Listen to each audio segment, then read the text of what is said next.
Hello students. Last lecture हम लोगों ने स्टैक थ्योरी में वेन डायग्राम पे किया था, फॉर्मूले बनाने सिखाए थे। और वेन डायग्राम के ऊपर एक एक्सरसाइज आज लास्ट करेंगे, उसके बाद शीट स्टार्ट करेंगे। और शीट में ज़्यादा क्वेश्चन है नहीं सेट्स में। जो इम्पोर्टेंट क्वेश्चन मुझे लगे या जो पे लास्ट ईयर या किसी एग्जाम में या आ सकते हैं या आने वाले हैं, वो सारे क्वेश्चन मैंने उसमें डाल दिए हैं। तो आज शीट कंप्लीट करेंगे और शीट में कुछ होमवर्क दूंगा मैं आपको, जो आप पहले ही कर चुके हैं, और जो टिपिकल क्वेश्चन होंगे वो मैं बता दूंगा। ठीक है, कुछ नए क्वेश्चन भी होंगे जो बुक में नहीं थे। फिलहाल एक्सरसाइज 1E जो रह गई थी वो आप निकाल लीजिए, और 1F आपने आई होप कर ली होगी, क्योंकि अब उसमें कुछ बचा नहीं, सारे फॉर्मूले बनाने मैंने आपको सिखाई दिए थे। 1E में भी वैसे तो कुछ नहीं बचा हुआ है, सिर्फ आपको एक तरीका समझाना है। कुछ क्वेश्चन मैं बता रहा हूँ, वेन डायग्राम सारे बनवा दिए थे और वही वेन डायग्राम यहाँ पूछे गए हैं। अब जैसे क्वेश्चन नंबर फर्स्ट है, फर्स्ट क्वेश्चन 1E क्या बोल रहा है? A equal to ABCD, B equal to ACEG, C equal to DEFG। और सपोज आपसे फिफ्थ पार्ट कर पूछा जाता है, B intersection C equal to C intersection B। तो B intersection C like LHS equal to, अब वो कुछ नहीं पूछ रहा, केवल वेन डायग्राम यूज करने को बोल रहा है। तो वेन डायग्राम यूज तो हम बाद में करेंगे, पहले एलएचएस इक्वल टू आरएचएस दिखाएंगे, यानी बी और सी का इंटरसेक्शन। तो हमें कॉमन क्या मिलेगा? एक ई और एक जी। फिर आरएचएस सी इंटरसेक्शन बी, इसमें भी आपका ई और जी मिलेगा। अब आपने एक बनाया Venn diagram, B intersection C, B और सी, ये रहा बी और सी का इंटरसेक्शन। एंड फिर आपने बनाया सी और बी का इंटरसेक्शन। सी मान लो ये बी है, तो भी इंटरसेक्शन यही आएगा, सी इंटरसेक्शन बी, और दोनों इक्वल है। और दैट्स योर आंसर। आपको सिर्फ इतना करना है और कुछ नहीं करना है। एलएचएस आरएचएस दोनों के डायग्राम बनाने हैं, वेन डायग्राम। पहले ये सॉल्व करके निकाल दीजिए, फिर वेन डायग्राम बना दीजिए, दोनों के डायग्राम सेम होने चाहिए। सेम हो गए, दैट्स ऑल, नोट करो।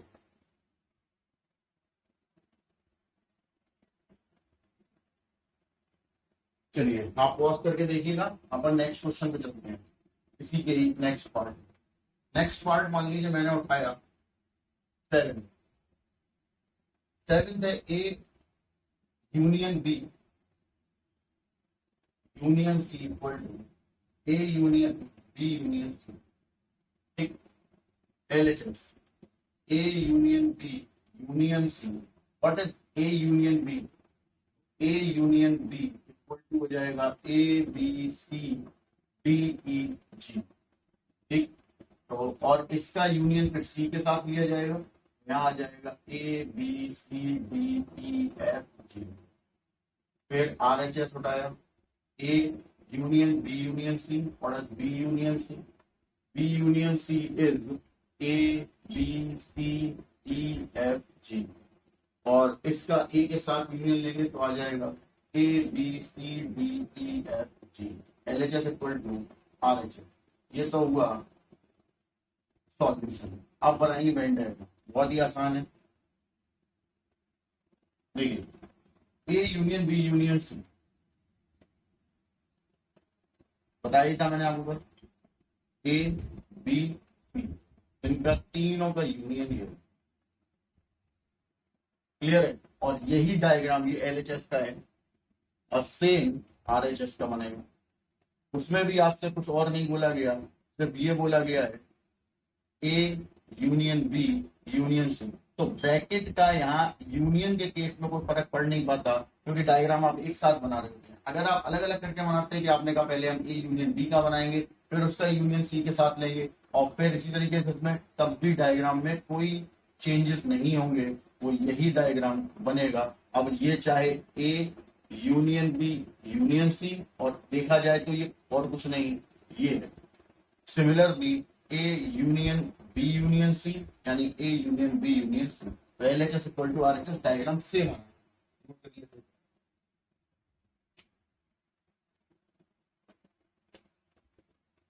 आगे बढ़ते हैं, आप देख लीजिएगा इसको पॉज करके।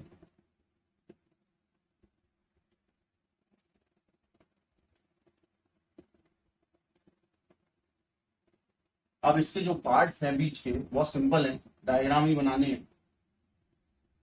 मैं बात करता हूं नेक्स्ट क्वेश्चन जैसे। अब मैं चलता हूं क्वेश्चन नंबर सेकंड की फर्स्ट। अब मैं सिर्फ डायग्राम बनाऊंगा, बाकी काम तो आप जानते कैसे। A intersection B minus C equal to A intersection B minus A intersection C.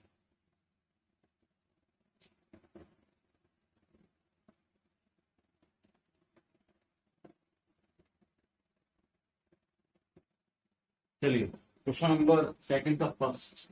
Second के फर्स्ट में ए दिया हुआ है A B C D E, B दिया हुआ है ए सी ई जी, और सी दिया हुआ है डी ई एफ जी। अब देखिए इसको हम सॉल्व करेंगे, लेकिन समझने के लिए जैसे इसका डायग्राम बनाएंगे। A intersection B minus C, यानी B minus C, what is B minus C? B में से सी बाहर, ए आएगा। और ध्यान से A B C D E intersection B minus C, B में से सी बाहर मतलब ए बचा, सी बचा, बाकी ई बचा, 3 पॉइंट्स। अब इन दोनों के इंटरसेक्शन में ए सी ई, यानी अगर हम इसके डायग्राम की बात करें, यू ए बी और सी, ये आया इसका डायग्राम। ठीक, अब इस डायग्राम में कौन सा शेड करना है? तो देखिए ए सी ई जो एलिमेंट हमें मिल रहे हैं वो किसके नीचे मिल रहे हैं? इस वाले डायग्राम। कैसे? A B C. ठीक, ये डायग्राम आपको शेड करना है। जैसे यहाँ पे अगर मैं इसको ऐसे समझूं तो ज्यादा बेटर रहेगा कि जब मैंने ए का बी के साथ इंटरसेक्शन लिया, ए का आरएचएस की बात करते हैं, जब हमने ए का बी के साथ इंटरसेक्शन लिया तो हमें ए सी और ई तीन चीजें कॉमन मिली। यानी डायग्राम थोड़ा बड़ा बनाते हैं कुछ शो करने के लिए। यहां मिला ए सी और ई। ठीक, ये हमने लिया ए इंटरसेक्शन बी, फिर हमने लिया एंड ए इंटरसेक्शन सी, यानी ये रहा ए और ये रहा सी। ठीक, ये ए और बी। अब इसमें जब हम कॉमन लेंगे तो ए और सी में हमें कॉमन मिलेगा, बी कॉमन मिलेगा और ई कॉमन मिलेगा, तो बी और ई कॉमन मिलेगा। क्लियर है? अब मैं इसमें से इसे बाहर करूंगा तो जरा सोचिए, आप ए सी ई में से बी और ई बाहर कर रहे हैं तो हमें मिलेगा क्या? फाइनल ए मिलेगा जो दोनों में कॉमन नहीं होगा, सी मिलेगा जो दोनों में कॉमन नहीं होगा, मतलब ए और सी, यानी केवल इतना पार्टी को मिल रहा है। तो अगर मैं डायग्राम में सी को पूरा कर दूं तो अब आपके पास शेडेड रीजन कौन सा बचा? ये वाला। और यही आपका आरएचएस है, A intersection B minus A intersection C बराबर आरएचएस। और यही आपको डायग्राम में प्रूव करना है। अब ये आपको चीज सोचनी पड़ेगी एग्जाम में भी। ठीक है, तो एग्जाम में या टेस्ट वगैरह में ये मैंने आपको शो करके दिखा दिया, वीडियो रोक के आराम से देख सकते हैं कि मैंने क्या किया। LHS equal to RHS। Clear? Note कर लो।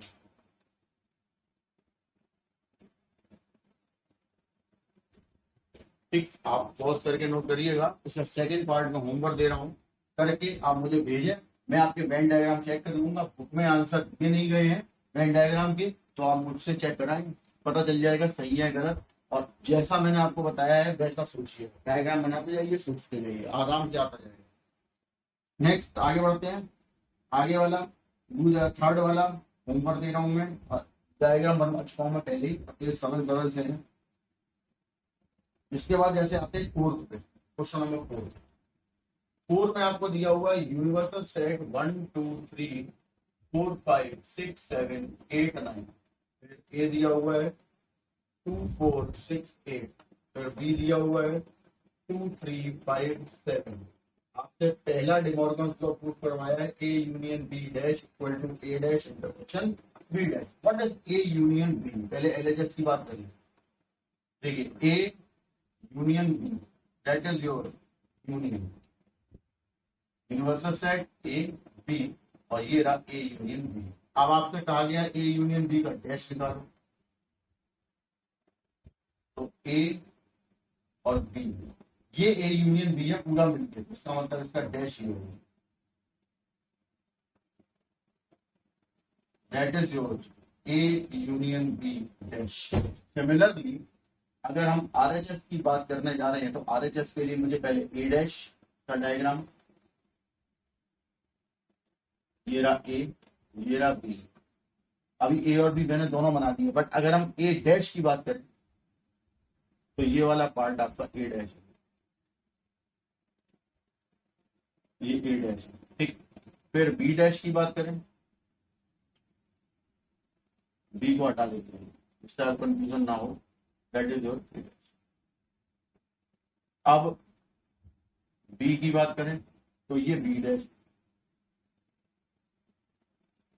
अब मैंने क्या किया, आरएचएस लिया, आरएचएस ए डैश इंटरसेक्शन बी डैश, मतलब इन दोनों का इंटरसेक्शन। तो सोचिए आपने एक रेक्टेंगुलर पेज का साइज दिया जिसमें से ये पार्ट हटा दिया, ए डैश बचा, ये पार्ट हटा दिया, बी डैश बचा। अब जब दोनों का इंटरसेक्शन लेंगे तो कॉमन एलिमेंट यहीं से तो आएंगे, इसी वजह से डायग्राम जो आपका बनेगा वो कुछ ऐसा बनेगा, यानी कि बीच वाले जो दो पार्ट जो खाली हिस्से हैं ये आपस में हट जाएंगे और आपके पास ये वाले हिस्से में एलिमेंट बच जाएंगे, और ये आपका बन जाएगा LHS equal to RHS।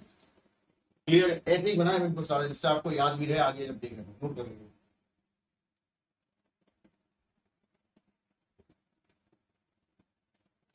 Clear है? सेकंड पार्ट इसका होमवर्क दे रहा हूँ, आप सब पॉज करके देखिए, समझिए और खुद बनाइए। क्लियर है? जिससे कि बस भाई सोचना वही है, आप एलिमेंट से सोच लो चाहे एलिमेंट रख के सोचो, लेकिन ये ध्यान रखना है एक बार में पूरा नहीं सोच पाओगे, आपको सोचना पड़ेगा अलग अलग तरीके से, तभी आप सोच पाएंगे। आगे बढ़े, नेक्स्ट क्वेश्चन, क्वेश्चन नंबर 5, आप करके देखिए, डेविड डिमॉर्गन लॉ पे बेस्ड है, तो आप करके देखिए। इसके बाद क्वेश्चन नंबर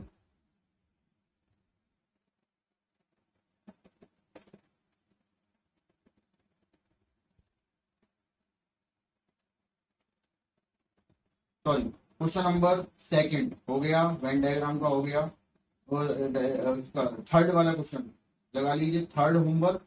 फर्स्ट के जो बाकी पार्ट छोड़े हुए हैं वो होमवर्क लगा लीजिए। सेकंड मैंने एक पार्ट फर्स्ट करा दिया है तो सेकंड होमवर्क लगा लीजिए। फोर्थ पे आइए, फोर्थ बहुत ही सिंपल है, वो जो पीछे वाला फोर्थ था जो मैंने अभी डाला था वो पिछली एक्सरसाइज का मैंने देख लिया था, तो कोई दिक्कत वाली बात नहीं, अपने को तो वेन डायग्राम सीखने से मतलब है। वो 1E एक्सरसाइज मैंने देख ली थी, उसका फोर्थ था, उसका भी वेन डायग्राम देख लिया, तो नॉट अ बिग डील, अपने को वेन डायग्राम समझाना था। क्वेश्चन नंबर 4 1F, 1E नहीं थी 1F थी, गलत लिख गया था, कोई दिक्कत नहीं उससे। मैंने आपको फिर भी क्वेश्चन नंबर 1F का फर्स्ट बता दिया है, सेकंड का फर्स्ट पार्ट बता दिया है, थर्ड आप करें नहीं है तो मुझसे पूछे। आपसे बोला हुआ है A is the subset of B is the subset of U, इसका डायग्राम तो बहुत आसान है, ये रहा U, A पहले B और फिर A, यानी कि दैट इज योर डायग्राम, क्योंकि A is the subset of B, B is the subset of. Clear? Similarly अच्छा क्वेश्चन नंबर 5, क्वेश्चन नंबर 5 में डिमॉर्गन्स लॉ बता ही चुका हूं मैं अभी आपको, ठीक। इसके बाद क्वेश्चन नंबर 6, इसमें A minus B, A intersection B और B minus A are disjoint sets, ये आपको प्रूफ करना है using Venn diagram. Question number 6, A minus B, ये रहा A, ये रहा B, और आपका A माइनस बी होगा, कल डायग्राम लिखवाया था, that is your A minus B. फिर फर्स्ट पार्ट हो गया, second part B minus A, ये हो गया, ये हो गया, और ये रहा B माइनस A। और थर्ड पार्ट पे आते हैं, थर्ड पार्ट है A इंटरसेक्शन B, A हो गया, B हो गया और ये हो गया, A इंटरसेक्शन, तीनों आ गए। अब बोला ध्यान से देखिए, now in first and second comma second and third comma third and first, all the diagrams show no area of no common area, so that their intersection is 5, hence they all are pairwise disjoint। ये ऐसे लिखना था, आपसे बोला गया था कि इनको डिसजॉइंट प्रूव करिए, तो आपने इसका डायग्राम, इसका तीनों डायग्राम निकाल दिया। अब इन दोनों डायग्राम में कोई कॉमन एरिया नहीं आएगा, इन दोनों डायग्राम में कोई कॉमन एरिया नहीं आएगा, इन दोनों डायग्राम में कोई कॉमन एरिया नहीं आएगा, तो they are pairwise disjoint क्योंकि इनका इंटरसेक्शन पाई है। क्लियर है? नोट कर लीजिए।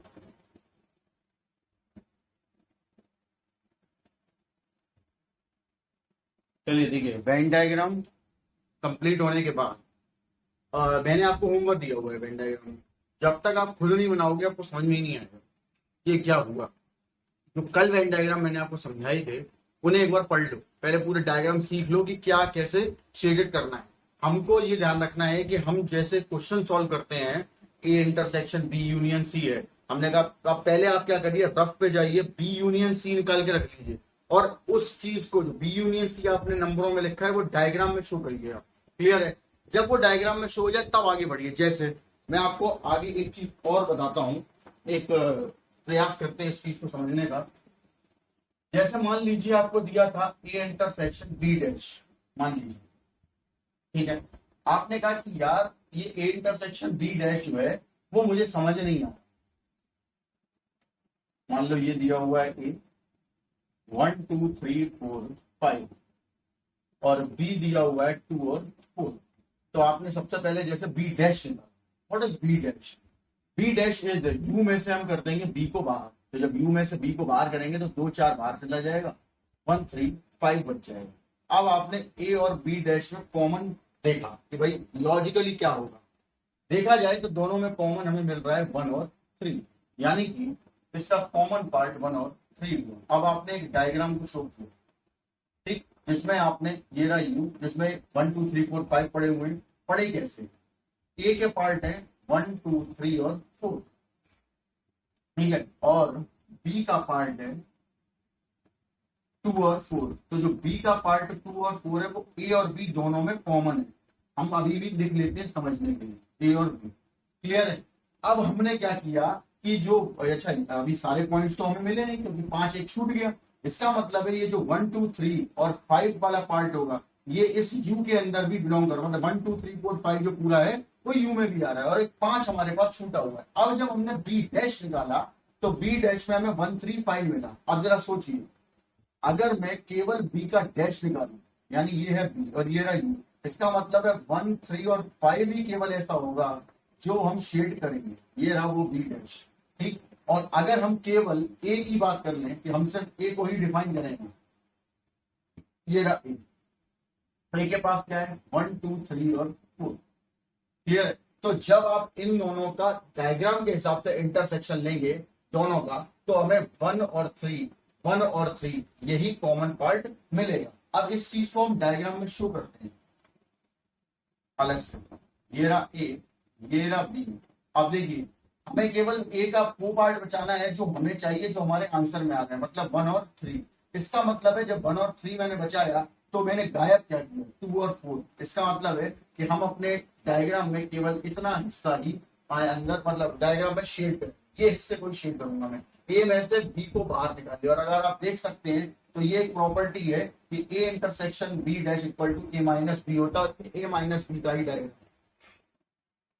मैं यही कह रहा हूँ कि सबसे पहले आप ऐसे करके देखिए जिससे कि आपको समझ में आए कि हम बेसिकली कर क्या रहे थे, हमें कौन सा पार्ट चाहिए था, कौन सा पार्ट हमारे लिए इंपॉर्टेंट है, कौन सा हमारे लिए इंपॉर्टेंट नहीं है, कौन सा हमें छोड़ना है, कौन सा रखना है, वो सारी बातें आपको याद रखनी पड़ेगी, तब आप वेन डायग्राम बना पाओगे। दूसरी बात, Venn diagram is not an important part of competition and any competition. ये जो वेन डायग्राम वगैरह होते हैं ये आपको सिखा जरूर दिए जाते हैं इस चक्कर में कि भाई क्वेश्चन जो आपने अभी लास्ट वाली एक्सरसाइज करी है वो वेन डायग्राम से भी हो जाएगी। लेकिन मैं ये समझता हूँ कि उससे करने में आपको टाइम और सोचना बहुत पड़ता है, जबकि मैंने आपको जो फॉर्मुले प्रूव करवाए वो ज्यादा बेटर है। क्यों? क्योंकि फॉर्मुले में दिमाग इस्तेमाल होता ही नहीं, सिर्फ एक आपने जैसे 13 क्वेश्चन करे, अभी शीट करेंगे, सब में फॉर्मुले बार बार बनाओ, बार बार बनाओ, 15वीं बार में वो फॉर्मुले याद हो जाएंगे और आपको बनाने की जरूरत ही नहीं पड़ेगी।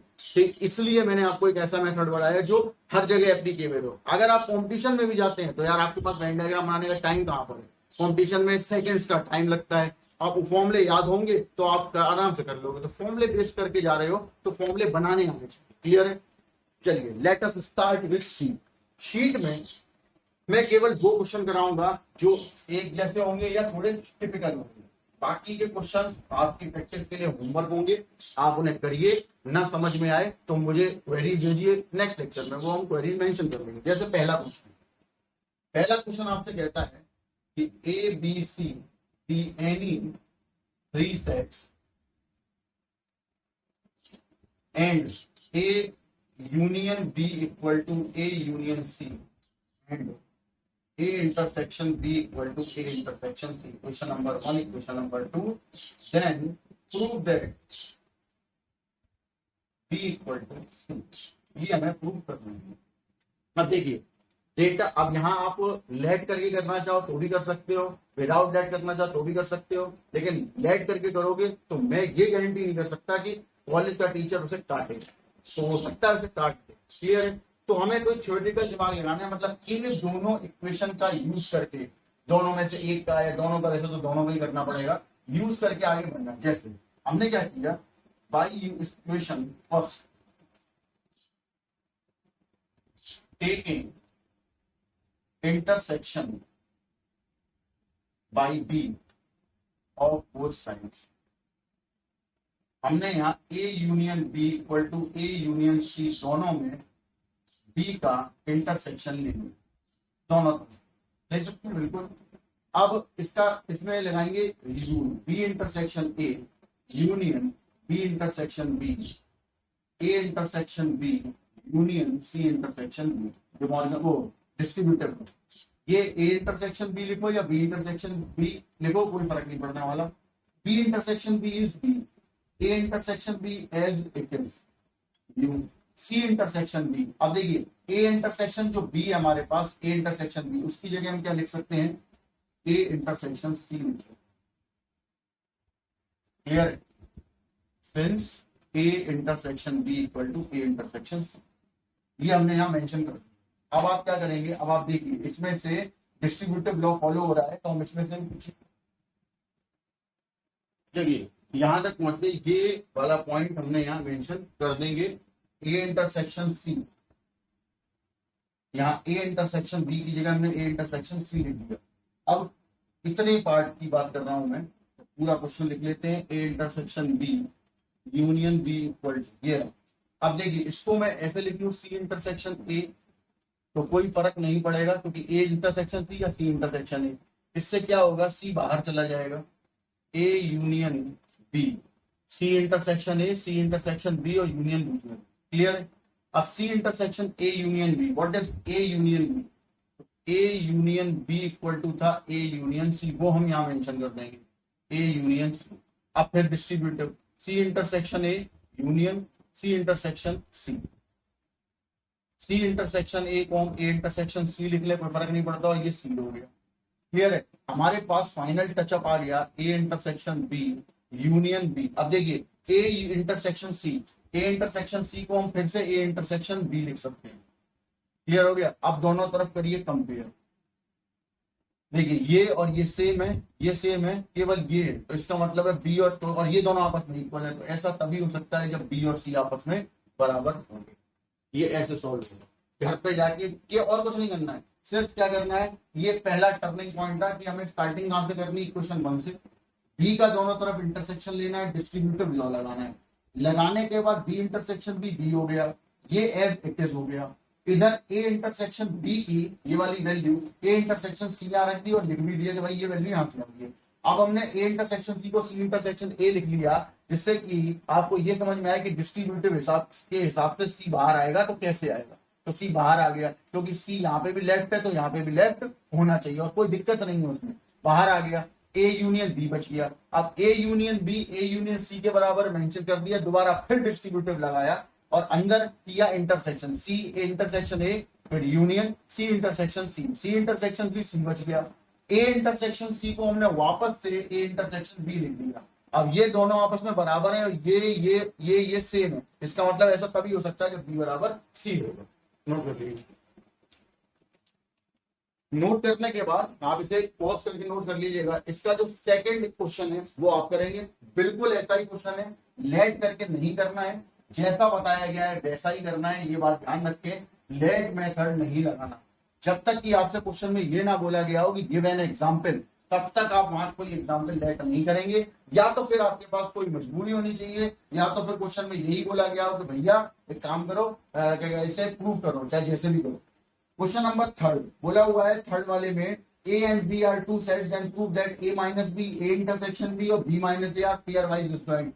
अभी अभी थोड़ी देर पहले इसी लेक्चर में एक क्वेश्चन वेन डायग्राम से मैंने अभी करवाया, A minus B, A intersection B और बी माइनस ए डिस्जॉइंट होंगे पेयर वाइज। वो ऐसे का ऐसे ही आंसर यहाँ उतार देंगे। क्लियर है? तो सेकंड और थर्ड होमवर्क। आइए फोर्थ वाले, फोर्थ का फर्स्ट पार्ट एलएचएस, ए माइनस बी यूनियन सी। ठीक है, अब देखिए हम प्रॉपर्टी का यूज करेंगे। सिंस एक प्रॉपर्टी है कि ए माइनस बी अगर लिखा हुआ है तो हम उसे ए इंटरसेक्शन बी डैश लिखते हैं। अगर मान लो ये पूरे का पूरा लेट कर लेते हैं कि बी यूनियन सी एक पी है, तो ये ए माइनस पी हो गया। तो ए माइनस पी को हम ए इंटरसेक्शन पी डैश लिख सकते हैं। What is P dash? B union C का डैश, और बी यूनियन सी का डैश मतलब using De Morgan's law, A intersection B dash intersection C dash. अब हमने इस पर लगाई distributive property, A intersection B dash intersection A intersection C dash. Clear है? A intersection B dash intersection A intersection C dash, A intersection B dash A minus B, उसी property के हिसाब से जिसके हिसाब से ये है, और ये A minus, hence LHS equal to RHS. ऐसे सॉल्व करना है, ऐसे भी लेट करके नहीं करना, नोट करिए।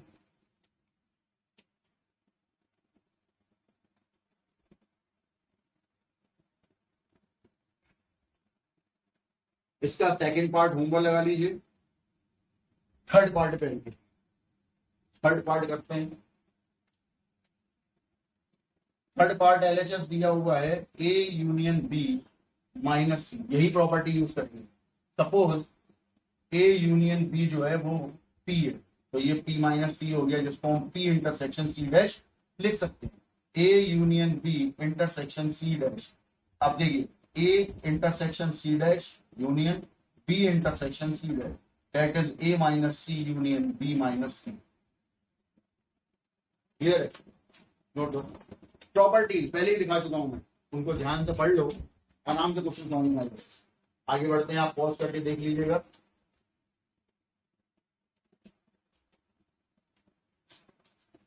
यहाँ ये याद रखिए कि टेंथ वाली गलती नहीं करनी है।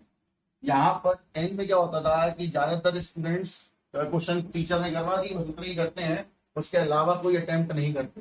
उससे होता क्या है कि आपको एग्जाम में पता नहीं है क्या आने वाला है, ठीक है, ये और आगे ट्वेल्थ में क्या होने वाला है, इसलिए पूरी बात सीखनी पड़ेगी। तो खुद स्वयं करिए, नहीं आए वो उसके लिए कोई दिक्कत नहीं, वो मैं बता दूंगा दोबारा से, लेकिन करना अटेम्प्ट पड़ेगा, तभी समझ में आएगा, क्योंकि गलती मुझे कैसे पता चलेगी। Question number 5, question number 5 most important for 1 और 2 मार्क्स। क्वेश्चन पढ़ लो पहले क्या दिया। Out of 500 car owner investigate, यानी एन यू इक्वल टू 500।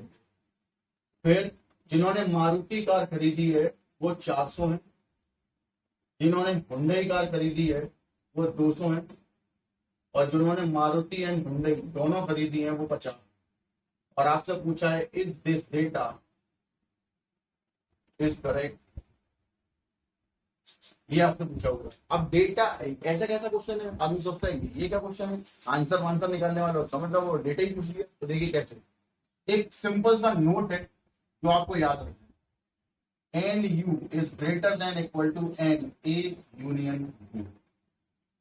मैंने आपको बताया था कि जिन क्वेश्चन में हमें यूनिवर्सल सेट नहीं दिया गया होता उन क्वेश्चन में हम 2 या 3 या जितने भी सेट होते हैं उनके यूनियन से ही यूनिवर्सल सेट बना लेते। इसका मतलब है कि जो u होगा वो a से भी बड़ा होगा, मतलब a भी उसके अंदर है, b भी उसके अंदर है, तो a यूनियन b भी उसके अंदर होगा और a इंटरसेक्शन b भी उसके अंदर होगा। इसका मतलब है number of elements in u is greater than and equal to a union b। Greater than इसलिए क्योंकि a और b का यूनियन u से बड़ा तो हो नहीं सकता, या तो u के बराबर हो सकता है या u के से छोटा हो सकता है। बड़ा नहीं होगा, क्योंकि बड़ा हो जाएगा तो इसका मतलब आपके एलिमेंट यूनिवर्सल सेट से बाहर निकल जाएंगे। तो ये लॉजिक आपको यहाँ रखना है। अब क्या लॉजिक बना, अब हमने सबसे पहले एक फॉर्मूला लगाया A union B equal to N A. तो अब हमारे केस में वो क्या है वो देखते हैं।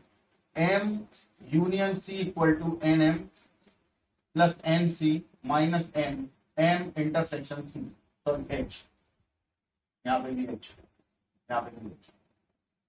N M union H equal to N M is 400, N H is 200 और ये 50।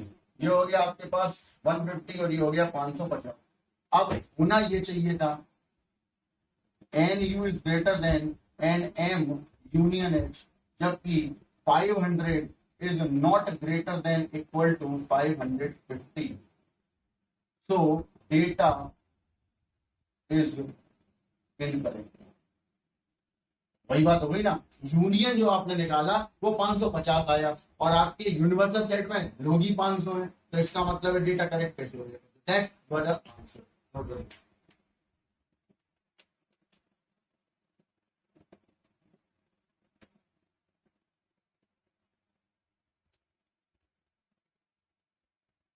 फिर नेक्स्ट क्वेश्चन पे चलते हैं। Question number 6। जो भी क्वेश्चन मैं यहाँ करा रहा हूँ उस टाइप का कोई भी क्वेश्चन बुक में नहीं था, एनसीईआरटी में। आपको कोई परेशानी ना हो इस वजह से मैं सारे क्वेश्चन में कराऊंगा जो आपने बुक में नहीं करे। जैसे कि market research group conducted a survey of 2000 consumer N U equal to 2000, कैसे हैंडल किए जाते हैं जान, and reported that 1720 consumers like product P1। जो P1 को लाइक करते हैं वो 1720, जो P2 को लाइक करते हैं वो 1450। आगे बोला हुआ है जो like product what is the least number must have like both the product. आपको P1 इंटरसेक्शन P2 के लीस्ट नंबर ऑफ कंज्यूमर्स निकालने।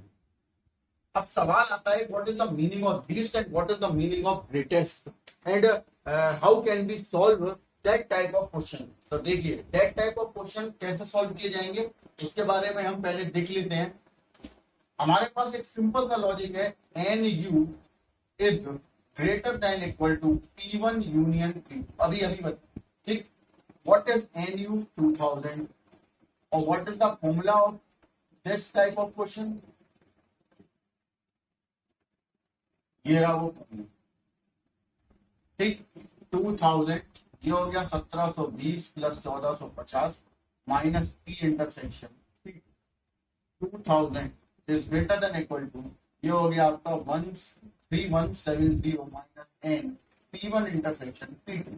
एन P1 इंटरसेक्शन P2 को इधर ले आएगा, प्लस का हो गया, ये इसको इधर ले गए तो माइनस का हो गया। N P1 intersection P2 is greater than equal to, और यही आपकी लीस्ट वैल्यू होगी। अब सवाल आता है यार ऐसे कैसे होगी लीस्ट टेस्ट, जरा ध्यान सुनिए। मैंने आपसे बोला कि n is greater than equal to 5। इसका मतलब हुआ कि n की वैल्यू या तो 5 से बड़ी होगी या 5 के बराबर होगी, 5 से छोटी नहीं हो सकती। इसका मतलब है ये इसकी कम से कम वैल्यू हुई ना, n 5 से नीचे जा ही नहीं सकता, या तो 5 हो सकता है या 5 के ऊपर हो सकता है। तो इसका मतलब है n की लीस्ट वैल्यू क्या होगी, 5 हुई। यही पूछिए, यही क्या लिखा हुआ है कि n P इंटरसेक्शन P2 मतलब दोनों टाइप के प्रोडक्ट को लाइक करने वाले लीस्ट कंज्यूमर्स कितने होंगे, 1170, क्योंकि 1170 की या तो बराबर आए वैल्यू या उससे बड़ी आए, 1170 से नीचे नहीं जा सकती। यानी जो ये पॉइंट है वो एक पर्टिकुलर नंबर से नीचे नहीं जाएगा, नीचे नहीं जाएगा तो इसकी मिनिमम वैल्यू होगी ना, ऐसे। क्वेश्चन नंबर 7 मोस्ट इंपोर्टेंट लगा लीजिए, पढ़ लो पहले एक बार। परसेंटेज, मैंने आपको परसेंटेज वाले क्वेश्चन में क्या बोला था, फिर सबसे पहले हम एन यू लेट करते हैं जो कि हमें पता नहीं होता है, तो हमने उसे पी मान लिया कि जो a survey show that 63% of American like cheese whereas 76% like apple, X% of the American like both cheese and apple, find the value of X। तो उसके लिए हमने मान लिया कि हमारे पास 3 अमेरिकन से जिनका सर्वे हुआ, ठीक। अब इसमें से जो चीज को लाइक करने वाले हैं वो है हमारे पास 63%, यानी कि 63 P100, और फिर एप्पल को लाइक करने वाले 76, और जो दोनों को लाइक करते हैं वो है X%। अब उन्होंने यहाँ पे एक इंटरवल दिया है, ऐसे क्वेश्चन में इंटरवल ही निकलता है। क्लियर है? देखिए कैसे हो, हमने लिया कि एन ए यूनियन बी, ये लॉजिक हम इस्तेमाल कर रहे हैं, A union B is N U is greater than equal to A union B. What is N U is P, what is the formula. तो हमारे केस में ए का मतलब है एप्पल और यूनियन सी, बी का मतलब है चीज।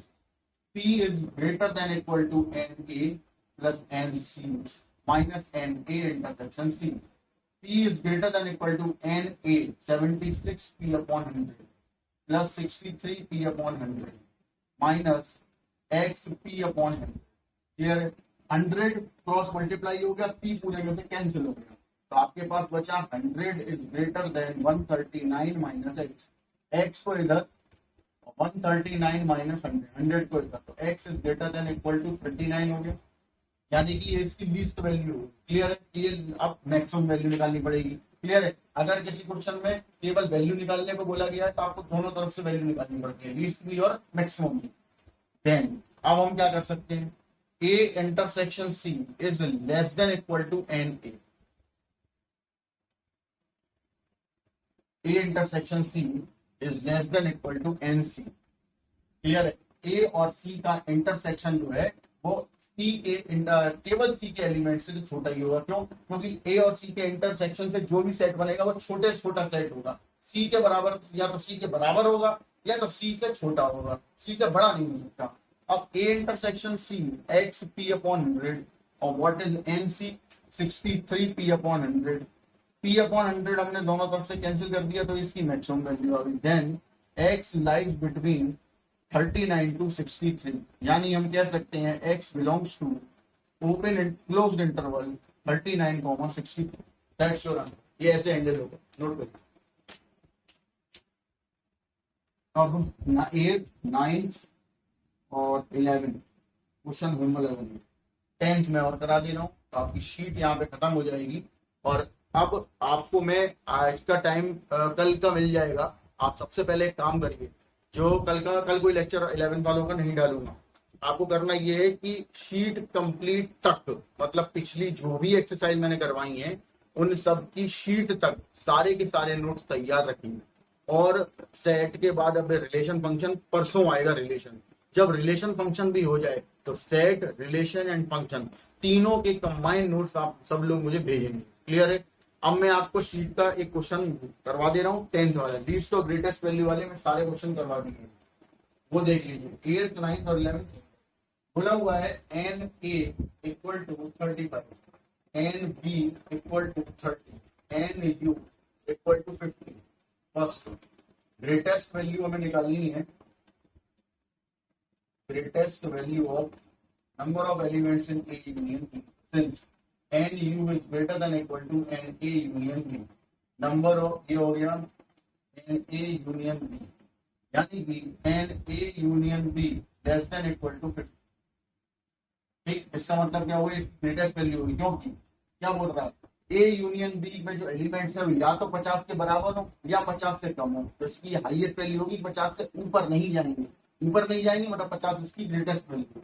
सेकंड पॉइंट, अब आपको least value of N A intersection B find करना है, तो यहाँ हम यही लॉजिक उठाएंगे, N U is greater than N A union B, N U is 50 greater than N A plus N B minus N A intersection B.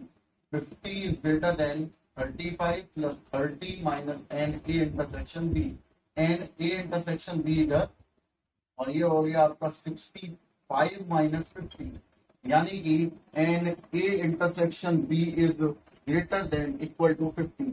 क्या मतलब इसको हुआ कि इसमें जो एलिमेंट है वो या तो 15 हो या 15 से ग्रेटर हो, तो ये इसकी लीस्ट वैल्यू है। क्लियर है? इसका मतलब अगर साइन ऐसा लगा हुआ है तो लीस्ट, और अगर साइन ऐसा लगा हुआ है तो ग्रेटर। ये लिखिए कहीं पर, नोट कर लीजिए। क्लियर है? इसे आप नोट कर लीजिए। शीट को हम यही बंद करते हैं, जो होमवर्क आपको दिया गया है वो आप कंप्लीट कर लीजिए। कल मैं कोई लेक्चर इसी वजह से नहीं डालूंगा कि आप शीट आराम से कंप्लीट करिए और पीछे के जो वेन डायग्राम्स है वो है होमवर्क कंप्लीट करिए। कल शाम तक आप अपनी जो भी क्वेरीज है मुझे भेज देंगे, तो जिससे नेक्स्ट जो आपको नया लेक्चर में देने वाला हूँ उसमें कोई क्वेरी होगी तो वो मेंशन कर लेंगे और नहीं होगी तो रिलेशन स्टार्ट। क्लियर है? Okay bye.